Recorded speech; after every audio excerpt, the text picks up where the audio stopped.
Hi అండి, అందరికీ good morning. అందరు ఎలా ఉన్నారు ఫ్రెండ్స్? బాగున్నారా? ఇదిగో నేనైతే ఇలా ఉన్నా అండి. ఏంటి పొద్దున్నే ఆరాటం అనుకుంటున్నారా? ఇలాంటిది నాకు మస్తు సార్లు జరిగిందిలేండి.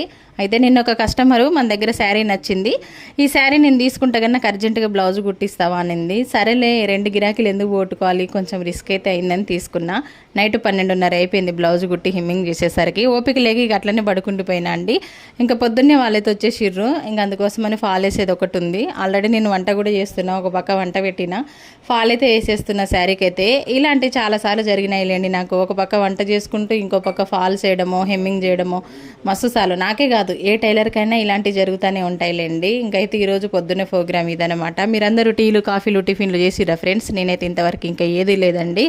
ముందు వీళ్ళనైతే కస్టమర్స్ని పంపించిన తర్వాత నేను అన్నీ చేసుకుంటాను అనమాట. ఇంకా వంట అయితే సిమ్లో పెట్టినా, బావని చూసుకోమని చెప్పిన, కొంచెం కలుపు బావని చెప్పిన. కర్రీ అయితే ఒకసారి శారీ లుక్ చూడండి, 380 కలెక్షన్లో ఎంత బాగుంది శారీ కదా. మొత్తం కలెక్షన్ అంతా అయిపోయింది. ఇందులో ఇంకొక 4 పీసెస్ మాత్రమే ఉన్నాయి. మీరు పెట్టండి అక్క వీడియో అంటే అవి కూడా పెట్టేస్తానండి. ఇంకా చాలా అంటే చాలా పని ఉంది ఫ్రెండ్స్. ఒకసారి ఆ బట్టలు చూడండి, ఇంకా ఇవన్నీ కూడా స్టిచ్చింగ్ చేసేటివి ఉన్నాయి. అస్సలు టైం సరిపోవట్లేదు నాకైతే. ఇంకా దొండకాయలు మా బావని కలుపు అంటే మొత్తం ఫ్రై చేసిండు. అందులో 2 టమాటీలు వేస్తున్నా అందుకోసమని. వీడియో నచ్చితే లైక్ చేయండి, షేర్ చేయండి, సబ్స్క్రైబ్. బాయ్.